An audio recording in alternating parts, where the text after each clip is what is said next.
Amén. Pues bueno, vamos a seguir con los estudios que estamos llevando cada miércoles. Fundamentos de la fe, que se compone de 13 lecciones. Ya vamos, hoy acabamos con la lección 8, que es el último punto. Y ya el miércoles que viene continuaremos con la 9. Bien, la semana pasada, por hacer un poco de repaso, estuvimos hablando de la estructura de una oración. Estuvimos viendo que habían puntos que podían estorbar en la oración, como el pecado. Y estuvimos viendo la estructura de la oración del Padre Nuestro y viendo que no teníamos por qué repetir cada palabra por palabra, pero sí entender la estructura de que se componía una oración hacia Dios. Y hoy vamos a tocar el punto de la lucha de la oración, porque entendamos que hemos comprendido en las otras lecciones cosas que antes pues podíamos desconocer, pero tenemos que entender que la oración es una lucha, hermano. No es algo que, digámoslo así, que nos apetezca. A veces nos apetece más escuchar o ver una predicación en las redes sociales, o nos apetece estudiar un tema concreto de la Biblia. Nos es más llamativo para nosotros, pero el tema de la oración cuesta un poco. A veces, como dijimos, lo tomamos como algo rápido, como algo de irnos, de cuando nos levantamos presentar el día, o cuando nos acostamos despedir el día, pero practicar la oración, como lo vamos a ver y como lo llevamos viendo en estas semanas, es una lucha con nosotros mismos.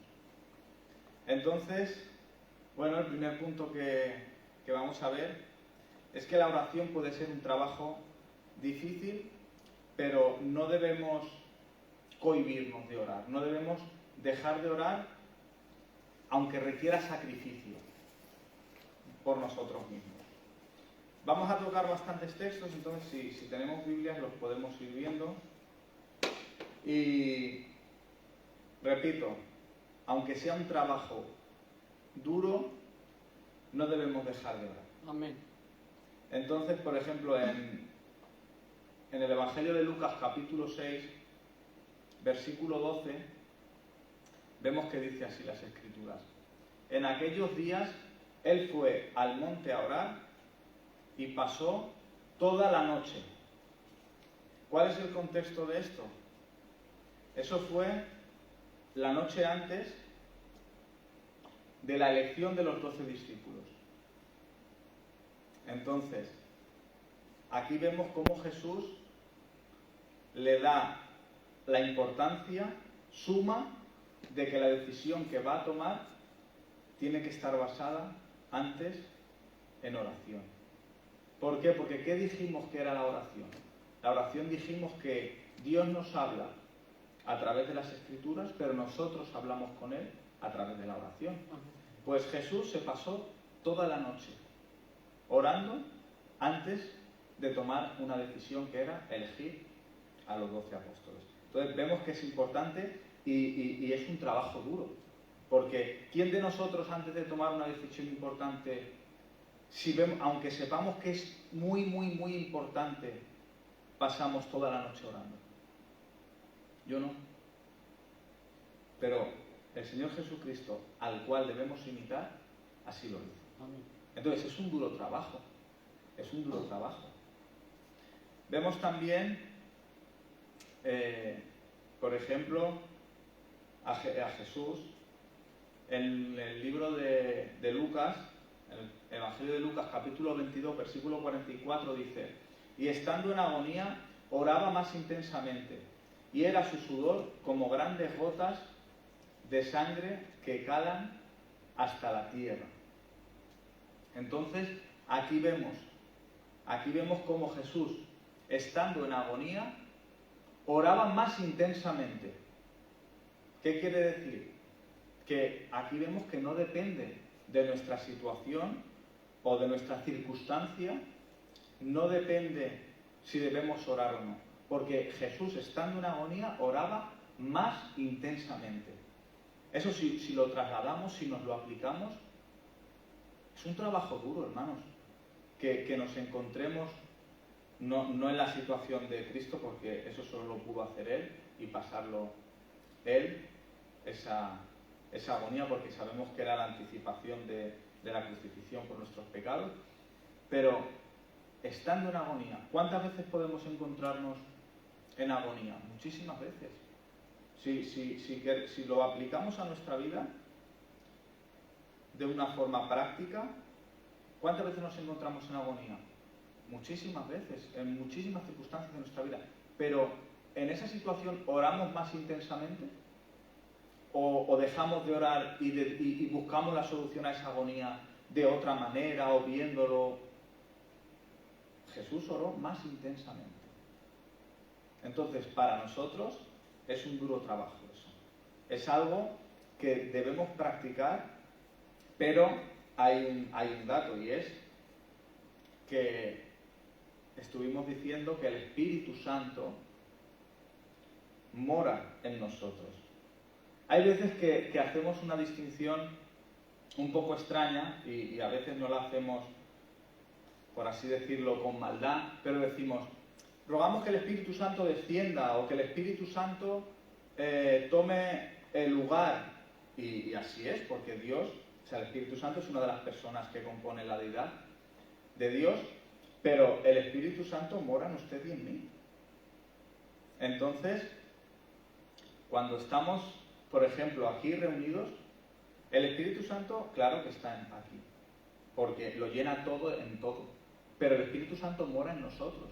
Entonces, en oración estuvimos viendo que el Espíritu Santo intercede por nosotros. No sabemos de qué manera, porque es algo espiritual, pero sabemos que cuando nos ponemos en oración, el Espíritu Santo hace que digamos las palabras correctas en el momento adecuado. ¿Para qué dijimos? Para alinearnos con su voluntad, para poder orar conforme a su voluntad. ¿Amén? Amén. ¿Qué podemos añadir sobre la oración, Adolfo, que estuvimos compartiendo la semana pasada? ¿Qué es lo que más podemos resaltar, por ejemplo? No, a mí lo que más me gustó es lo que tú has dicho, de alinearnos a su voluntad, porque nosotros sí que, por ejemplo, oramos de todo y ponemos todo su trono, pero tienes que alinearte a su voluntad y a su decisión de sí o no. Eso es lo que más me tocó. Amén. Y eso es una obra del Espíritu Santo en nosotros. Claro. O sea, no se trata de que yo en oración, porque entendemos que la voluntad de Dios es revelada a través de las Escrituras y la conocemos por ella, la voluntad de Dios. Pero cuando nos ponemos en oración, los hijos de Dios, no sabemos cómo ocurre, pero el Espíritu Santo hace que nos alineemos con su voluntad y pedimos conforme a su voluntad. Entonces, y nos sometemos a ella. Y nos sometemos a ella, porque tenemos que ver que no sabemos ni conocemos el tiempo de la respuesta, o si la respuesta es negativa o positiva a lo que nosotros pedimos. Pero también la misma oración, estuvimos diciendo, que traía paz a nuestros corazones. Amén.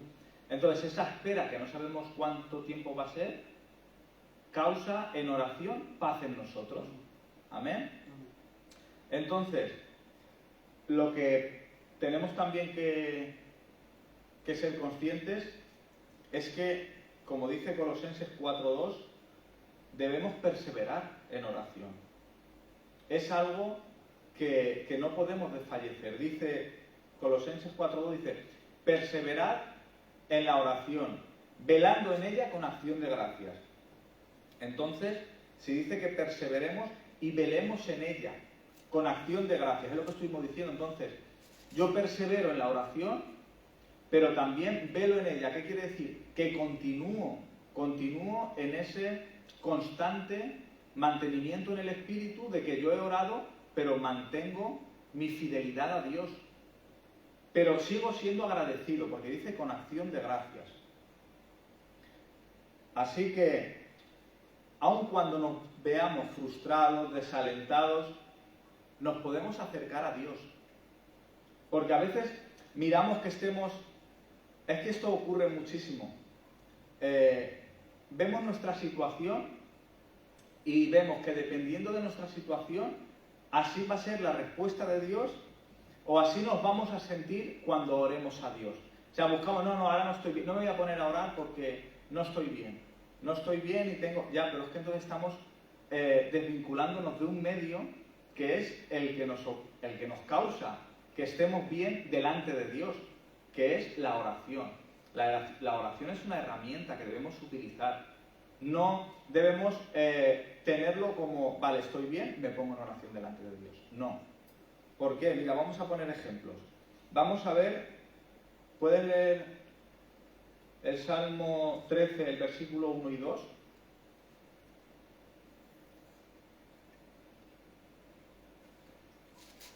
Vamos a ver a David en este punto de lo que estamos hablando.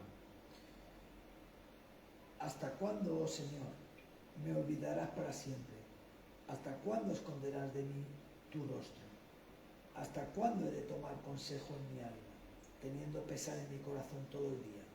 ¿Hasta cuándo mi enemigo se enaltecerá sobre mí? ¿Cómo se sentía David? Afligido. Afligido. ¿Y qué hizo David? Orar. Eso es lo que hizo. Le presentó su queja a Dios. Porque ¿a quién mejor que a Él, a Dios, podemos presentarle nuestra queja? Entonces aquí vemos un claro ejemplo de que nuestra condición, no estamos hablando de estar en pecado, sino nuestra condición de aflicción, de agonía por una circunstancia, por una lucha, por una batalla, diferentes motivos que puedan ser, no nos debe ocasionar el abandonar la oración. Porque aquí vemos a David que, estando afligido, expuso su queja a Dios. Luego vemos también en el Salmo 22, el versículo 2, miren lo que dice: Dios mío, clamo de día y no respondes, y de noche y no hay en mí reposo. ¿Cómo se sintió David? Abandonado. Sí, desolado. Se sintió abandonado. Imaginaros. David son de clamor. Sí, imagínese, Dios mío, clamo de día y no me respondes, y de noche y no hay para mí reposo. Él decía, me has abandonado. Pero ¿qué dice? ¿Cómo empieza la oración? Como hemos dicho, Dios mío. Porque no debemos dejar de reconocer quién es Dios. Dios mío, ¿qué pasa? ¿Dónde está mi respuesta? ¿Qué ocurre conmigo de día y de noche, Señor? Pero Dios mío, porque eres mi Dios y de ti dependo y ante ti tengo que levantar mi queja. Y ese es un claro ejemplo de cómo David se sentía, pero cómo vemos que él clamaba a Dios. Esa debe ser siempre nuestro propósito. También debemos entender que la oración es gobernada por la soberanía de Dios y su propósito determina la respuesta a nuestras oraciones. Repito, la oración es gobernada por la soberanía de Dios y su propósito determina la respuesta a nuestras oraciones. Vamos a ver un ejemplo. Este es un ejemplo que va a ser práctico. Vamos a ver, Adolfo, puedes leer 2 de Corintios, capítulo 12, el versículo 7 al 9.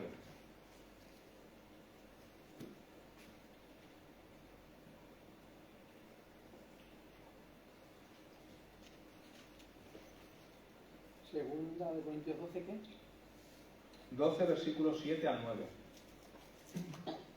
Y para que la grandeza de las revelaciones no me exaltase desmedidamente, me fue dado un aguijón en mi carne, un mensajero de Satanás que me abofetee, para que no me enaltezca en sobremanera, respecto a las cuales, al cual 3 veces he rogado al Señor que lo quite de mí.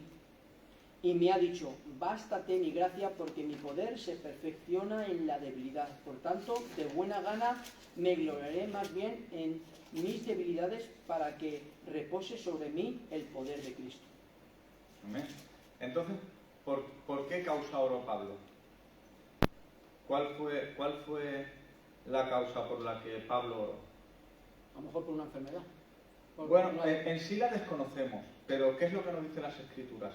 Que le quitase ese aguijón en la carne. una súplica, por favor, quítame esto que tengo. Así es. Ahora, ¿cuántas veces solo? Dice las Escrituras. 3. 3 veces solo. ¿Su respuesta fue positiva de Dios hacia él? ¿No? Porque le dijo, bástate en mi gracia, pues mi poder se perfecciona en tu debilidad. Tuvo respuesta, pero no tuvo la solución. Entonces, aquí podemos ver el proceso de cómo alguien pone su petición delante de Dios, ora 3 veces por esto y entendemos que a la tercera vez tiene la respuesta de parte de Dios. Y la respuesta de parte de Dios es que no le va a quitar ese aguijón, que se baste en su gracia. Y dice, porque mi poder se perfecciona en tu debilidad. Luego Pablo ya sigue más diciendo, pero Pablo acepta esto, porque lo has puesto a quien el único que puede tener solución, y el único que puede tener solución le dice que no, que se baste con la gracia que Dios tiene con él. Y Pablo lo acepta. La gracia hablando de, por ejemplo, el perdón de los pecados, de que he tenido de ti misericordia y te he rescatado. Claro, Cuando él dice, quítame esto que me está angustiando, dice, no, yo te he salvado, bástate con eso. claro. Con Pablo podemos ver un claro ejemplo de que por mucho que alguien vaya en contra de Dios, porque iba en contra de los cristianos, pero cuando Jesús habla con él, le dice, ¿por qué me persigues? Identificándose con los cristianos. Jesús se identificaba con los que Pablo perseguía, porque le dijo a Pablo, ¿por qué me persigues? Entonces, aquí vemos un claro ejemplo de la soberanía de Dios, de cómo alguien tan rebelde contra la voluntad de Dios no puede resistirse al llamado. No puede. Cae a tierra y lo único que puede hacer a continuación, aparte de todo el proceso que Pablo pasa, de quedarse ciego, cómo oran por él, después se convierte en uno de los mayores evangelistas. Porque la gracia de Dios es irresistible. Es así. Pablo no buscó a Cristo. Cristo salió a su encuentro. ¿Amén? Y Pablo es un claro ejemplo. Bien, vamos a leer este texto que está en el libro de Marcos, capítulo 14, versículos 35 y 36. Antes hemos visto a Pablo, pues ahora vamos a ver un ejemplo con Jesús sobre la oración. Dice así: yéndose un poco adelante, se postró en tierra y oró que si fuese posible, pasase de él aquella hora, y decía: Abba, Padre, todas las cosas son posibles para ti. Aparta de mí esta copa, mas no lo que yo quiero, sino lo que tú quieres. Ahora, ¿qué le pidió Jesús al Padre? Le pidió que pasase esta copa. Aquí hay mucha teología en cuanto a lo de pasa de mí esta copa, pero vamos a centrarnos en lo que estamos compartiendo. Que Jesús, la petición que pone al Padre es: pasa de mí esta copa. Bien, pero ¿qué estaba dispuesto a hacer Jesús? Poniendo la petición al Padre, pasa de mí esta copa, ¿qué estaba dispuesto a hacer Jesús? Hacer su voluntad. Hacer su voluntad. No otra cosa.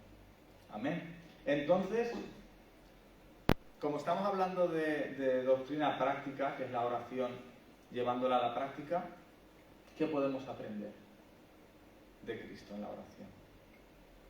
Que podemos poner cualquier petición siempre basada, como siempre decimos, en corazones transformados y en gente que conoce la voluntad de Dios a través de las Escrituras, pero cuando ponemos una petición, también tenemos que tener claro de que tenemos que estar dispuestos a hacer su voluntad.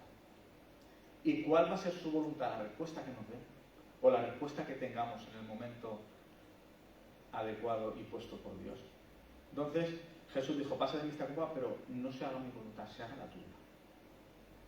Entonces, Pablo igual, Pablo le dijo, quítale mi este hijo, le dijo, bástate mi gracia, le dijo, pues en eso me basto. Entonces, ese es el patrón que tenemos que tener en la oración.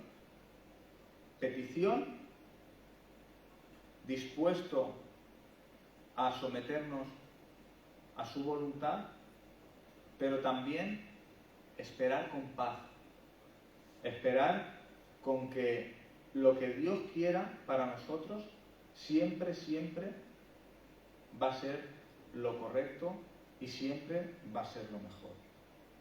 Vamos a ver lo que es la progresión de una oración. Ahora sí que vamos a leer un texto que va a ser un poquito largo, pero sí me gustaría que lo tuviésemos todos leyendo, porque aquí es donde vamos a ver una progresión de la oración de David. Esto está en el Salmo 22 y vamos a leer del capítulo 1 al 28.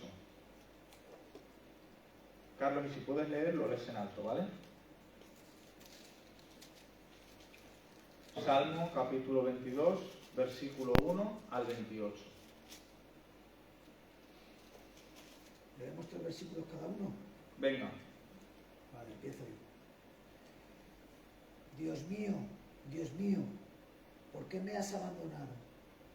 ¿Por qué estás tan lejos de mi salvación y de las palabras de mi clamor? Dios mío, de día clamo y no respondes, y de noche, pero no hay para mí reposo. Sin embargo, tú eres santo, que habitas entre las alabanzas de Israel. Y en ti esperaron nuestros padres, esperaron y tú lo libraste. Clamaron a ti y fueron librados. Confiaron en ti y no fueron avergonzados. Mas yo soy un gusano y no hombre, oprobio de los nombres y despreciado del pueblo. Todos los que me ven me escarnecen.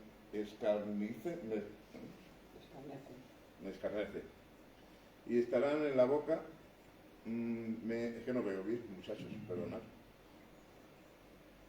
meneando la cabeza diciendo, se encomendó a Jehová libre en él. Sálvame, puesto que en él se complacía. Amén. Sí, a los 9. Y yo leería del 9 hasta cuál. Tú lees del 9 al 11, por ejemplo. Del 9 al 11, vale. Pero tú eres el que me sacó del vientre, el que me hizo estar confiado, desde que estaba en los pechos de mi madre. Y sobre ti fue echado desde antes de nacer, desde el vientre de mi madre. Tú eres mi Dios. No te alejes de mí, porque la angustia está cerca, porque no hay quien ayude. Me han rodeado muchos toros. Fuertes toros de Basán me han cercado. Abrieron sobre mí su boca como león rapaz y rugiente. He sido derramado como aguas y todos mis huesos se descoyuntaron. Mi corazón fue como cera, derritiéndose en medio de mis entrañas. Versículo 15, Carlos. Como un tiesto se ha secado mi vigor, y la lengua se me pega al paladar, y me has puesto en el polvo de la muerte, porque perros me han rodeado, me ha cercado cuadrilla de malhechores, me horadaron las manos y los pies, puedo contar todos mis huesos, ellos me miran, me observan, reparten mis vestidos entre sí, y sobre mi ropa echan suertes. Pero tú, oh Señor, no estés lejos, fuerza mía, apresúrate a socorrerme, libra mi alma de la espada, mi única vida de las garras del perro, sálvame de la boca del león y de los cuernos de los búfalos respóndeme. ¿Por cuál vas? El 22. 22. Anunciaré tu nombre a mis hermanos, en medio de la congregación te alabaré. Los que teméis a Jehová, alabarle, glorificarle, descendencia de toda Jacob. Y temedle vosotros, descendencia de todo Israel, porque no menospreció ni abominó la aflicción del afligido, ni el de escondido su rostro, sino que cuando clamó a él, le oyó. ¿Hasta aquí o más? Sí, sigue el 25. Vale, que me sale cada vez que no veo bien. ¿Del 25 hasta el? Sí, hasta el 28 ya. Hasta el 28. Vale. De ti será mi alabanza en la gran congregación, y mis votos pagaré delante de los que le temen. Y comerán los humildes y serán saciados. Alabarán a Jehová los que le buscan, y vivirá vuestro corazón para siempre. Se acordarán y se volverán a Jehová todos los confines de la tierra, y todas las familias de las naciones adorarán delante de ti. Porque de Jehová es el reino, y él regirá a las naciones. Y comerán y adorarán todos los poderosos de la tierra, y se postrarán delante de él, y todos los que descienden al polvo. Aún el que no puede conservar la vida a su propia alma. Amén. Bueno, este texto es muy extenso, pero una cosa que debemos notar es, se han dado cuenta que hay muchas referencias a Jesús. En el 18 está hablando. En el 18 está hablando de Jesús, pero es como que va y viene, ¿no? Porque ahí estaba clamando. ¿Vale? Eso es. Date cuenta, está clamando, pero ahí tiran en el 18 las prendas suyas. Eso es. Y tal. Pero va y viene, ¿eh? Porque yo ahí, claro, David, eso es. Te quedas, porque. Como Claro. te digo, va y viene. No es una. Así es que eso es lo que ocurre, y este salmo es un claro ejemplo. ¿Por qué? Porque como hemos dicho, sobre mis ropas echaron suertes. Como hemos dicho, ¿eso a quién le ocurrió? A Cristo. Jesús. A Pues Jesús. me está hablando de Jesús. Entonces, Claro. ¿cómo puede David estar clamando a Dios y sin embargo hablar de sí mismo? Levanta una queja contra Dios, pero ¿han notado ahí como el Espíritu Santo? Que ahí estaba David con el Espíritu Santo, porque no sabéis muy bien que en el Antiguo Testamento no estaba permanente, pero estaba el Espíritu Santo en el Señor, de ellos, ¿me entiendes o no? Y ahí David, el Espíritu Santo, se lo reveló. Así es. Porque es que va y viene, no es una cosa ahí, te quedas un poco así, ¿no? Porque está hablando de una cosa y te sale con los vestidos. Claro, ¿por qué? Porque ahora el Espíritu Santo mora en nosotros. Ahora mora, antes no moraba, pero ahora mora en nosotros. Entonces, cuando esto lo llevamos a la oración, ¿qué ocurre cuando el Espíritu Santo mora en nosotros? Que lo sabemos porque está revelado por la palabra, pero sin nosotros saberlo, el Espíritu Santo está intercediendo al Padre por nosotros. Porque David estaba levantando un clamor a Dios, pero no estaba entendiendo que estaba hablando de Cristo. Y entendemos que hablaba de Cristo en primera persona. Sí, sí. Porque sobre mi ropa echaron suertes. Se repartieron mis vestiduras. No, y repartieron las vestiduras de él o sobre su ropa. No, sobre mi ropa. Está hablando de Cristo en primera persona. Eso solo puede ser el Espíritu Santo. Pues ese Espíritu Santo, el cual tomaba a David cuando oraba y hacía que orase conforme a la voluntad de Dios, mora en usted y en mí. Mora permanentemente. Cuando la palabra permanente todos la entendemos, pero hagamos un poco de énfasis en esto. Hermanos, cuando hacemos el DNI a los 5 años caduca. ¿Qué quiere decir? Que hay que renovarlo. Pero cuando existen el carné permanente, ¿qué quiere decir? Que ya no hay que renovarlo, ya no caduca, ya es para siempre. Y así con muchísimos ejemplos, ¿no? Entonces, cuando el Espíritu mora permanentemente en nosotros, quiere decir eso, permanentemente. Entonces, cuando oramos, siempre está el Espíritu Santo en nosotros. Siempre. Y qué gozo y qué alegría es. Hay un salmo que no me acuerdo de la memoria, pero está clamando David, dice, no quites tu espíritu de mí, Señor. Así es. Y está clamando, ¿no? No quites tu espíritu de mí. Amén. Como él se acordaría de Saúl, que se lo quitó. Claro, era no, y a lo mejor pues ahí se vino y dice, no quites tu espíritu, no es tu Espíritu Santo, tu espíritu. Eso es. Claro, él entendía cuando estaba el Espíritu Santo Claro. presente y cuando no. Claro. Por eso él decía, no quites. No me lo quites. Claro, por eso en nosotros no puede estar esa queja, porque entendemos que el Espíritu Santo ya mora en nosotros, permanentemente. Pero claro, porque el Antiguo Testamento no era permanente, estaba en unos... Así es. Entonces, cuando nosotros clamamos a Dios en oración, no clamamos porque no sea parte de nosotros. No. Clamamos por lo que hemos dicho, porque nos alinee con su voluntad, porque nos traiga paz en esa espera. Entonces, en este salmo que hemos leído, miren cómo va en progresión esta oración. El versículo 1 y 2, David está desanimado y se pregunta por qué Dios no le responde. El Salmo 22, el que hemos leído, lo quiere desarrollar. Entonces, del versículo 1 y 2, repito, dice David está desanimado y se pregunta por qué Dios no responde. Del versículo 3 al 6, David reconoce a Dios y recuerda los tiempos cuando Dios fue fiel. Al considerarlo, David se humilla. Del versículo 7 al 18, David derrama su carga al Señor. Del 19 al 21, David clama a Dios por ayuda y pide auxilio. Del versículo 22 al 24, David es movido a alabar a Dios, ya que sabe que Dios se interesa en él. Y del 25 al 28, David es levantado. ¿Ha visto cómo todo este proceso, en solo hemos leído 28 versículos, cómo vemos cómo empieza David? Mira, vamos a ver la primera parte y la última. David está desanimado y se pregunta por qué Dios no responde. Así empieza.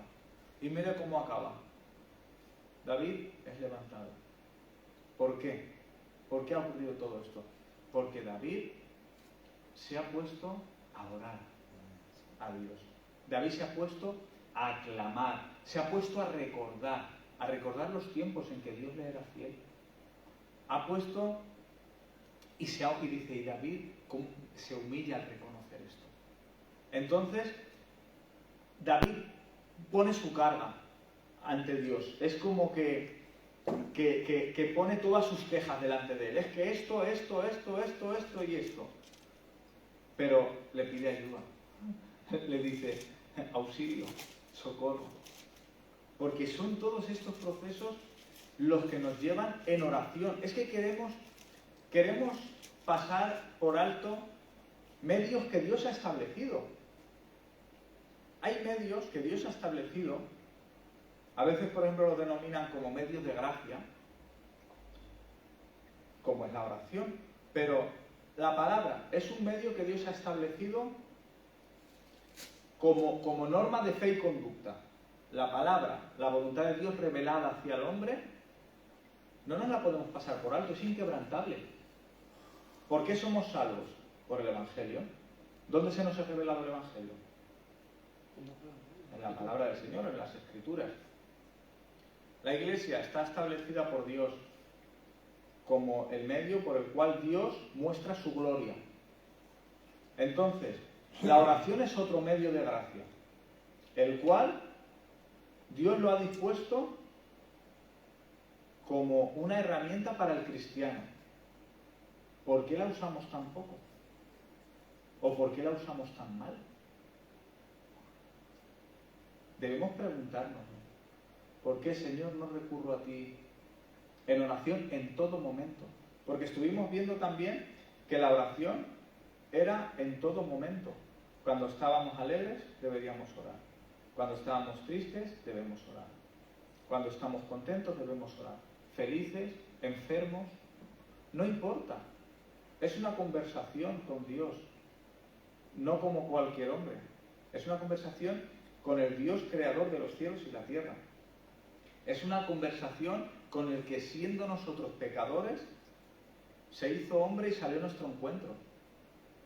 Entonces, imaginaros que ese Dios que crea los cielos y la tierra, ese Dios que se hace hombre, vive una vida perfecta y se sacrifica por nuestros pecados, ese Dios que, siendo pecadores y sabiendo y entendiendo que no íbamos a escogerlo, que íbamos a preferir el mundo y sus pecados, sale a nuestro encuentro y nos llama, con lo que llamamos una gracia irresistible, con lo que nos deslumbra con su amor, y lo único que podemos hacer es volcar nuestra voluntad en Él y servirle y arrepentirnos y pedirle que nos perdone. Pues ese Dios ha dicho, no solo eso, no solo quiero eso, no solo quiero que siendo enemigos, no es que seamos amigos, es que somos hijos. Esto es lo grande. Amén. Usted puede a un enemigo perdonarle, llegar a perdonarle, como ser humano, vamos a hablar como ser humano, no como cristianos, como seres humanos, como personas de a pie. Usted puede perdonar a un enemigo, pero a ese mismo enemigo, ¿lo adoptaría como hijo? Para alimentarlo, para fortalecerlo, para hacerse cargo de él, para cuidarlo. Porque eso es lo que ha hecho Dios con nosotros. No solo pasamos de ser enemigos a ser amigos, sino que pasamos a ser sus hijos. Pero no solo eso, es que encima usted, aparte de perdonar a ese enemigo suyo, la adopta como hijo y aún encima le da herencia como sus hijos legítimos. ¿Eso lo haría usted? Porque Dios sí que lo hizo. Nos hizo amigos, hijos y herederos. Pues este mismo Dios, que ha hecho todo esto, que intento poner ejemplos humanos, pero es que no lo podemos comparar.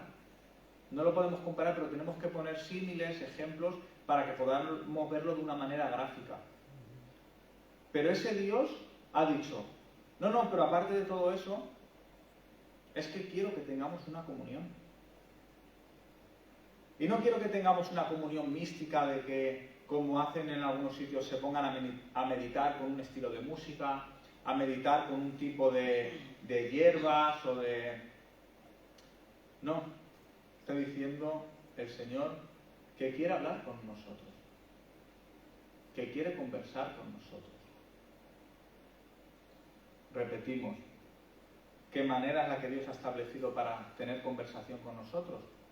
Bien, Él nos habla a través de las Escrituras y nosotros a Él a través de la oración. ¿Quiere buscar otro medio? Pues no lo hará. Él ha puesto los medios. Él ha puesto los medios, Él ha puesto las condiciones, porque Él es el único que tiene derecho. Nosotros nos sometemos a lo que Él ha dicho. Ahora, ¿es imposible que nosotros podamos hacer uso de esos medios que Él ha establecido? No. Yo creo que todos podemos tener alcance a una Biblia. He visto Biblias hasta de 1,50 €. 1,50 €. Pues Dios le puede hablar. Y usted tampoco cuesta dinero ponerse en intimidad en su habitación, en su comedor, en su cama, donde bien quiera, pero que se ponga de la postura también que quiera. Encima Dios tampoco ha puesto la postura, unos de rodillas, otros de pie, otros sentados, otros acostados. Pero todos tenemos los medios a nuestro alcance para orar a Dios. Y es un privilegio grande que tengamos acceso a orar, a hablar, a conversar, a tener comunión con ese Dios tan grande, creador de todo lo que vemos y de lo que no vemos. Así que cuando usted se haga un autoanálisis de si es digno o no de ponerse a orar con Dios, La respuesta es, órele a Dios, porque Él le escucha. Amén. Crea en el Evangelio, arrepiéntase y ruega a Dios que le perdone y Él le perdonará. Amén. Amén. Así que, si no tienen nada más que añadir, damos gracias por lo que Dios nos ha permitido que compartamos. Amén. Señor, muchas gracias, Padre, por el privilegio de poder escuchar tu voz a través de estos salmos, de estos pasajes bíblicos. Dios mío, hemos aprendido mucho de ti hoy, Señor, de tu voluntad, Dios mío, de tu bondad, de tu amor, de tu gracia, Señor, de tu majestad, de tu poder y un poquito de cómo tú eres, Dios mío, dentro de nuestra comprensión humana, Señor, que tenemos, y te rogamos que el Espíritu Santo esté en nosotros obrando, intercediendo por nosotros en oración, Señor, para que nos podamos dirigir hacia ti, Señor, conforme a tu voluntad, Dios mío. Tráenos paz, Dios mío, y te rogamos que tú nos ayudes en todo, Señor. Te rogamos que tú nos ayudes en todo lo que podamos emprender como iglesia, Dios mío, y como padres de familia, Dios mío. Que todo lo que hagamos, Dios mío, lo hagamos para tu gloria y para tu honra, Señor, y que nuestro ego, Señor, sea apagado, Señor. Muchas gracias y todo lo dejamos en tus manos, en el nombre del Padre, del Hijo y del Espíritu Santo. Amén. Amén. Amén. Amén. Muy bien.